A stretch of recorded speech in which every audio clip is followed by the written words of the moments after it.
Peace. Akili Damone Height.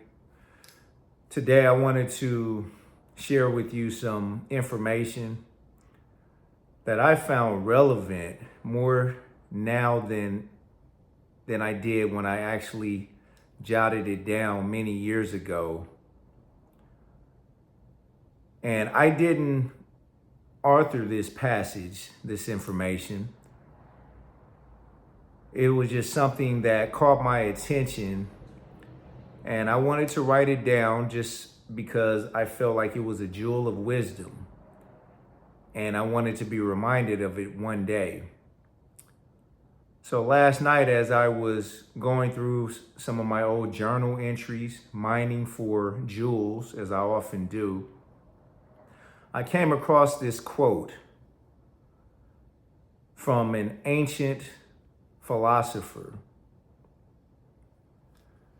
It's about navigating the unknown and going with the flow. So check this out. A good traveler has no fixed plans and is not intent on arriving. A good artist lets his intuition lead him wherever it wants. A good scientist has freed himself of concepts and keeps his mind open to what is. This was from Lao Tzu, an ancient Chinese philosopher, chapter 27 of the Tao Te Ching. So, what do you think about this quote? Does it resonate with you?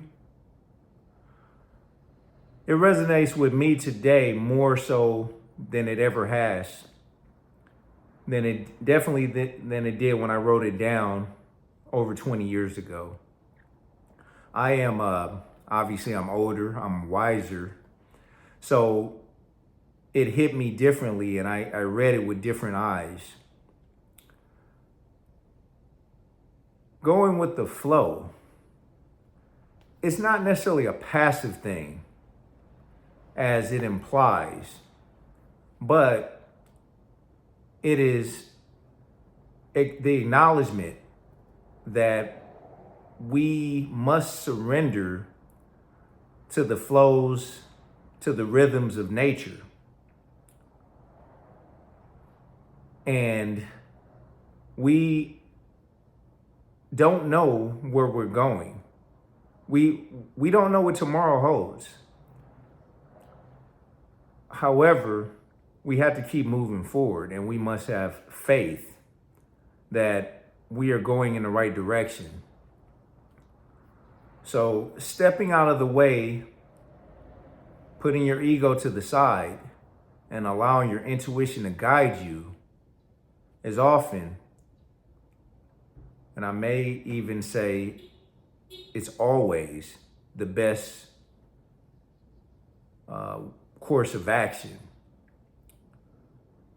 So I don't know much about Lao Tzu. I've heard of him. But what I do know is that he was a philosopher. Taoism came out of the Tao, and the Tao simply just means the way. So what that means is this was a philosophy or a way of life. And some will argue, or I won't say argue, they'll debate that Taoism is a religion. And then there probably is a religious aspect to it. But I look at it from a philosophical point of view. It's important to understand that many religious figures weren't necessarily, they didn't see themselves as founding religions when they were living. They were basically just living a certain way. People recognized it. They started following it because it was the truth, or it was the truth at least in their eyes. And as a result, over generations and years and centuries and even millennia, it became a religion. But that doesn't mean that if you are one religion, you have to close your eyes or your ears to the wisdom that comes out of another religion.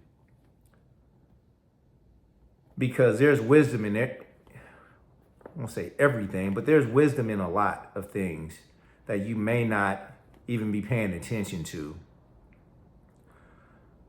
So, as a philosopher myself, which I do consider myself a philosopher because I am a lover of wisdom, I respect other philosophers.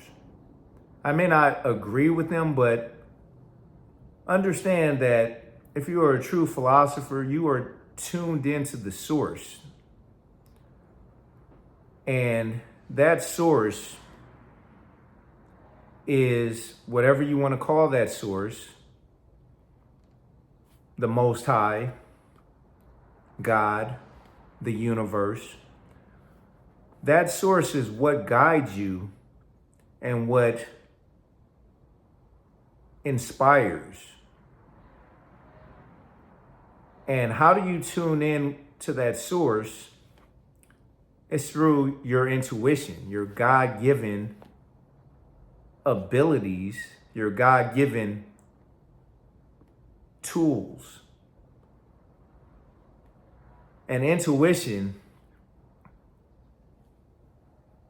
often, and I won't say, let me say it another way. Ego competes with your intuition often. So it's very important. If you may not understand what's going on at the moment, you may have doubts, you may be confused about which way to go, which decision to make at any given time. Take deep breaths, tune in, do your best to put your ego to the side and allow your intuition to guide.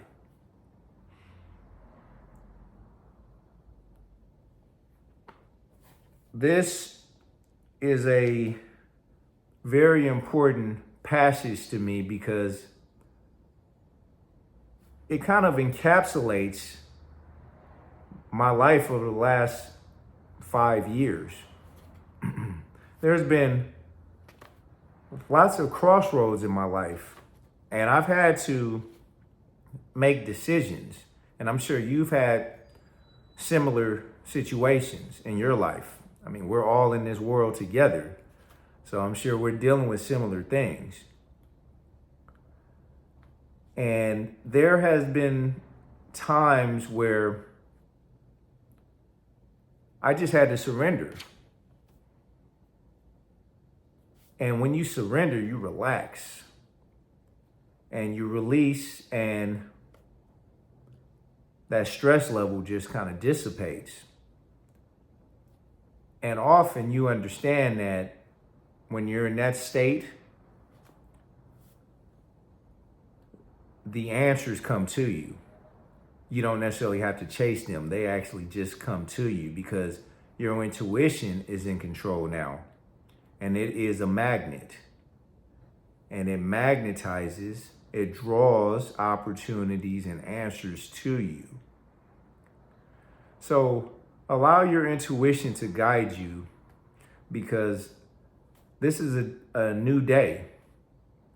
This is a day where the ego no longer serves you.